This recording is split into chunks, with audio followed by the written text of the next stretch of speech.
എപ്പിസോഡിന്റെ തുടക്കത്തില് ഇപ്പൊ ചുന്ദരക്കുട്ടനും നമ്മുടെ ഹീറോയും അവര് രണ്ടുപേരും ഇപ്പൊ അവരുടെ സൂപ്പർ ഹീറോ ഡ്രസ്സൊക്കെ ഇട്ട് പാട്രോളിലേക്ക് അങ്ങനെ ഹായായിട്ട് നടക്കുകയാണ്. അപ്പൊ സിറ്റിയിലുള്ള ഒരുപാട് ആൾക്കാര് നമ്മുടെ ആൾക്കാരെ കാണുന്നുണ്ട്.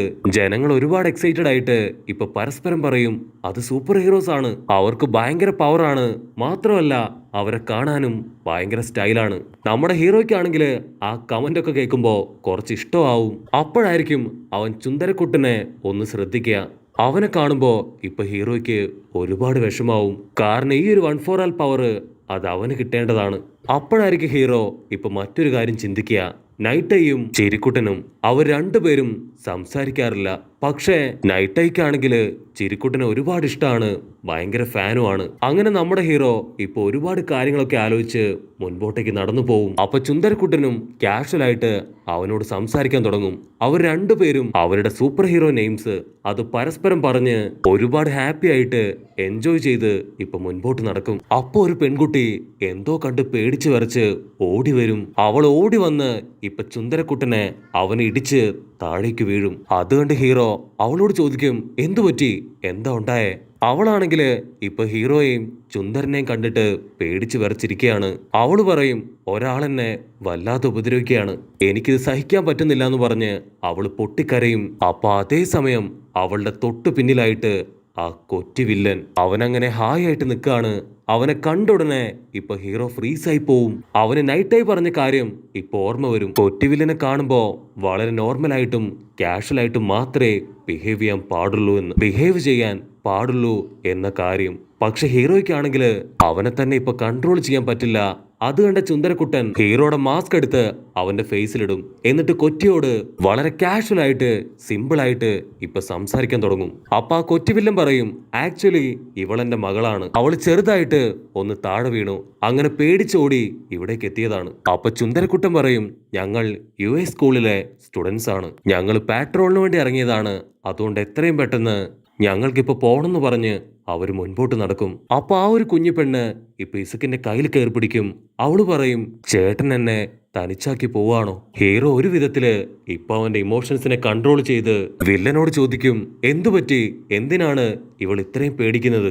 അതിന് വില്ലൻ പറയും ഒന്നുമില്ല, ഞാൻ അവളെ കുറച്ച് വഴക്കു പറഞ്ഞു, അതുകൊണ്ടാണ് അവള് പേടിച്ചോടി ഇവിടേക്ക് വന്നത്. അപ്പൊ ഹീറോ അവളുടെ ബോഡിയില് ഒരുപാട് ബാൻഡേജ് കാണും. ഹീറോ ചോദിക്കും ഇതെന്തിനാ ഇവളുടെ ബോഡിയില് ഇത്രയും ബാൻഡേജ് ഒട്ടിച്ചിരിക്കുന്നത്? അതിന് വില്ലൻ പറയും അവൾ ഇടയ്ക്കിടയ്ക്ക് കളിക്കുമ്പോ വീഴാറുണ്ട്, അതുകൊണ്ടാണ് അത്രയും ബാൻഡേഡ്. ചുന്ദരക്കുട്ടനാണെങ്കിൽ ഇപ്പൊ ടെൻഷനാവും. അവൻ കണ്ണുകൊണ്ട് ഒരുപാട് ആക്ഷൻ ഒക്കെ കാണിക്കും. പക്ഷെ ഹീറോ ആണെങ്കിൽ അതൊന്നും മൈൻഡ് ചെയ്യാതെ ഇപ്പൊ എന്തൊക്കെയോ ആലോചിക്കും. ഹീറോ പറയും ഇവൾ ഇത്രയും പേടിക്കണമെങ്കിൽ എന്തോ കാര്യമുണ്ട്, സത്യം പറ എന്താ ഉണ്ടായേ? അപ്പൊ വില്ലന് പിടികിട്ടും ഇവര് നിസ്സാരക്കാരല്ല, പ്രശ്നം അതിപ്പോ വഷളായിക്കൊണ്ടിരിക്കുകയാണ്. അപ്പോഴാണെങ്കിൽ ഒരുപാട് ആൾക്കാര് അവരെ ശ്രദ്ധിക്കാൻ തുടങ്ങും. വില്ലൻ പറയും നിങ്ങൾക്ക് വിരോധം ഇല്ലെങ്കിൽ നമുക്ക് വീട്ടിൽ പോയി ഡീറ്റെയിൽ ആയിട്ട് സംസാരിക്കാം. അതിന് നമ്മുടെ ആൾക്കാർ ഓക്കെ പറഞ്ഞ് ഇപ്പൊ അവരെല്ലാവരും അവന്റെ വീട്ടിലേക്ക് നടക്കും. അവർ ക്യാഷ്വലായിട്ട് മുൻപോട്ട് പോകുമ്പോ ആ ഗ്യാപ്പില് വില്ലൻ അവന്റെ ഗ്ലൗസ് അഴിച്ച് ഇപ്പൊ ദൂരേക്ക് കളയും. അത് കണ്ട കുഞ്ഞിപ്പെണ്ണ് അവൾക്ക് മനസ്സിലാവും അവളുടെ അച്ഛൻ അവർ രണ്ടുപേരെയും കൊല്ലാൻ പോവാണെന്ന്.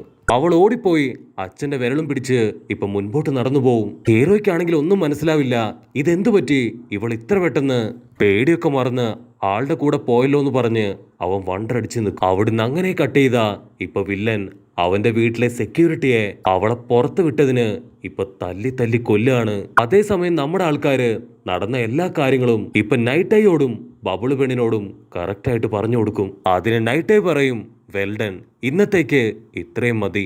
അവനെ ഒരുപാട് ഫോളോ ചെയ്താലും അത് വലിയ ആപത്താണെന്ന് പറഞ്ഞ് അവൻ തിരിഞ്ഞു നടക്കും. അപ്പൊ ഹീറോ പറയും ആളുടെ മകള് വലിയ അപകടത്തിലാണ്, അവളെ രക്ഷിക്കാൻ എന്തെങ്കിലും വഴിയുണ്ടോ? അത് കേൾക്കുമ്പോ ഇപ്പൊ നൈറ്റൈക്ക് തീരെ ഇഷ്ടാവില്ല. അവൻ ദേഷ്യപ്പെട്ട് ചോദിക്കും നീ വന്ന ദിവസം തന്നെ ഓവർ സ്മാർട്ട് ആവാൻ നോക്കുകയാണോ? ആവശ്യമില്ലാത്ത ഒരു കാര്യത്തിൽ പോലും നീ ഇടപെടാൻ പാടില്ല. ഞാൻ പറയുന്ന കാര്യം എന്തോ അത് കറക്റ്റായിട്ട് ഫോളോ ചെയ്യുക. ഇപ്പൊ നിങ്ങൾ രണ്ടുപേരും നിങ്ങളുടെ വർക്ക് നിർത്തി നേരെ ഓഫീസിലേക്ക് പോ. സുഖപ്പയ്യൻ അവൻ ഒരുപാട് വിഷമത്തില് ഇപ്പൊ മുൻപോട്ട് നടക്കും. കാരണം അവനെ കൊണ്ട് ആ ഒരു കൊച്ചു പെൺകുട്ടിയെ പോലും രക്ഷിക്കാൻ കഴിഞ്ഞില്ല. അവിടുന്ന് അങ്ങനെ കട്ട് ചെയ്ത ആ കൊറ്റുവില്ലൻ അവനിപ്പോ ദൂരത്തായിട്ട് ഒരു ചെയർ കാണിച്ചു കൊടുക്കും. എന്നിട്ട് അവളോട് ദേഷ്യപ്പെട്ടു പറയും, മര്യാദയ്ക്ക് ആ ചെയറിൽ പോയിരുന്നോ, ഇനി ഇതുപോലെ എന്തെങ്കിലും ചെയ്യാൻ ശ്രമിച്ചാ ഉറപ്പായിട്ടും നിന്നെ ഞാൻ കൊന്നുകളയും. അവളതിന് ഓക്കെ പറഞ്ഞ് ഇപ്പൊ അവളുടെ ബോഡിയിലുള്ള ഓരോ ബാൻഡേജ് ആയിട്ട് അഴിക്കാൻ തുടങ്ങും. അപ്പൊ വേറൊരു വില്ലൻ ഇപ്പൊ കൊറ്റി വില്ലനോട് പറയും, ലീഗ് ഓഫ് വില്ലൻസിൽ നിന്ന് ഡോമർ വില്ലൻ നിന്നെ വിളിച്ചിട്ടുണ്ടായിരുന്നു, നിനക്ക് ബുദ്ധിമുട്ടില്ലെങ്കിൽ ഒന്ന് തിരിച്ചു വിളിക്കാൻ കഴിയോ. അവിടുന്ന് അങ്ങനെ കട്ട് ചെയ്താ ഇപ്പൊ US സ്കൂൾ കാണിക്കും. നമ്മുടെ ആൾക്കാരെല്ലാവരും ക്ലാസ്സിൽ അങ്ങനെ ചിരിച്ചും കളിച്ചും എൻജോയ് ചെയ്തൊക്കെ അങ്ങനെ ഇരിക്കുകയാണ്. പക്ഷെ ഇസുക്കപ്പയ്യന്റെ മനസ്സിൽ ഇപ്പോഴും ആ പെൺകുട്ടിയാണ്. അപ്പൊ മിനട്ടോ അവൻ ഹീറോയെ കണ്ട് ചോദിക്കും, എന്തു പറ്റി, ഏതെങ്കിലും പെൺപിള്ളേര് നിന്നെ നോക്കി ചീത്ത വിളിച്ചോ? ഒന്നുകൊണ്ടും പേടിക്കണ്ട, ഞാൻ പരിഹാരം ഉണ്ടാക്കി തരാം, അവളുടെ പേരും അഡ്രസ്സും പറ. മിനട്ടോടെ ചോദ്യം കേട്ട് ഇപ്പൊ ചപ്പറത്തലേന് അവന് കലി കയറും. അവൻ ദേഷ്യപ്പെട്ട്, നിർത്തിനടാ നീ, മേലാ പെൺപിള്ളേരുടെ കാര്യവും പറഞ്ഞ് ഈ ഭാഗത്ത് വന്ന അടിച്ചോടിക്കും ഞാൻ. അവിടുന്ന് അങ്ങനെ കട്ട് ചെയ്ത് ഇപ്പൊ ഹീറോ അവൻ ചിരിക്കുട്ടൻ്റെ അടുത്തേക്ക് വരും. ഹീറോ ചോദിക്കും, എന്തിനാണ് ഈ ഒരു 1/4 പവർ അതെനിക്ക് തന്നത്? മാത്രമല്ല ഈ പവർ എനിക്ക് തന്ന കാര്യം എന്തുകൊണ്ടാണ് നീ ഹൈഡ് ചെയ്ത് വെക്കുന്നത്? നൈറ്റ് ടൈം മാസ്റ്റർ ആളെങ്ങനെ ഈ കാര്യം അറിഞ്ഞു? അപ്പൊ ചിരിക്കുട്ടൻ പറയും, നിന്നെ പോലെ തന്നെ നൈറ്റ് ടൈം എന്റെ ഒരു വലിയ ഫാനാണ്. പക്ഷെ ആക്ച്വലി എനിക്ക് സൈഡ് കേക്ക് വെക്കുന്നവരെ തീരെ ഇഷ്ടമല്ല. പക്ഷെ അവൻ എന്റെ കട്ട ഫാൻ ആയതുകൊണ്ട് മാത്രമാണ് അവരെ ഞാൻ ആക്സെപ്റ്റ് ചെയ്തത്. എന്ത് ഓപ്പറേഷൻ നടത്തിയാലും അതിന്റെ ഫുൾ മാസ്റ്റർ ബ്രെയിൻ അവന്റെ ഇത് മാത്രമായിരുന്നു. അങ്ങനെ ഇരിക്കുമ്പോഴാണ് വർഷങ്ങൾക്ക് മുന്നേ ആൽഫ 1 ഞാൻ ഫൈറ്റ് ചെയ്യുന്നത്. ആ ഒരു ഫൈറ്റിൽ വെച്ച് ആൽഫ 1ന്റെ കൈ കൊണ്ട് എന്റെ വയറ്റിൽ വലിയൊരു പരിക്കുണ്ടായി. അത് മനസ്സിലാക്കിയ നൈറ്റ് ഐ അവന് പിടികിട്ടി ഇനി ഒരിക്കലും പഴയതുപോലെ എന്നെ കൊണ്ട് 1/4 പവർ അത് ഉപയോഗിക്കാൻ കഴിയില്ല എന്ന്. നൈറ്റ് ഐ എന്നോട് റിട്ടയർ ചെയ്യാനായിട്ട് ഒരുപാട് നിർബന്ധിച്ചു. പക്ഷെ ഞാൻ അതിന് തയ്യാറായില്ല. വീണ്ടും വീണ്ടും എന്നെ കൊണ്ട് കഴിയും പോലെ ട്രെയിനിങ് എടുത്ത് പോരാടിക്കൊണ്ടേയിരുന്നു. എനിക്ക് ചുറ്റും ഉണ്ടായിരുന്ന ഒരുപാട് പേര് അതിനെ എതിർത്തു. പക്ഷെ എനിക്കൊരിക്കലും അത് നിർത്താനായിട്ട് കഴിഞ്ഞിരുന്നില്ല. കാരണം എനിക്കൊരു പകരക്കാരൻ അവൻ വരുന്നത് വരെ സിറ്റിക്ക് കാവൽക്കാരനായിട്ട് ഞാൻ തുടരണം എന്നെനിക്ക് തോന്നി. അന്ന് നൈറ്റ് അവൻ പറഞ്ഞത് ഞാൻ അനുസരിച്ചില്ല. അന്നു മുതലാണ് ഞങ്ങൾ രണ്ടുപേരും പരസ്പരം മിണ്ടാതെ പിരിഞ്ഞു പോയത്. പിന്നീട് ഒരിക്കലും ഞങ്ങൾ സംസാരിച്ചിട്ടേയില്ല. ഞാൻ ആദ്യം പ്ലാൻ ചെയ്തത് എന്റെ പവർ അത് ചുന്ദരക്കുട്ടന് കൊടുക്കണം എന്നായിരുന്നു. പക്ഷെ വിധി അത് മാറ്റിമറിച്ച് ആ ഒരു പവർ നിനക്ക് തന്നു. അത് കേട്ട് ഹീറോ ഇപ്പൊ ഒരു സെക്കൻഡ് സാഡാവും. അവൻ എന്തൊക്കെയോ ചിന്തിച്ച് ഇപ്പൊ ഫ്ലാഷ് ബാക്കിലേക്ക് പോവും. ഫ്ലാഷ് ബാക്കില് ഹീറോ ആദ്യമായിട്ട് ചിരിക്കുട്ടനെ കണ്ടത് 1/4 പവറിനെ കുറിച്ച് പറഞ്ഞത് അവന്റെ വയറ്റിലെ ആ ഒരു വലിയ ഡാമേജ് അത് കണ്ട് ഷോക്കായത്.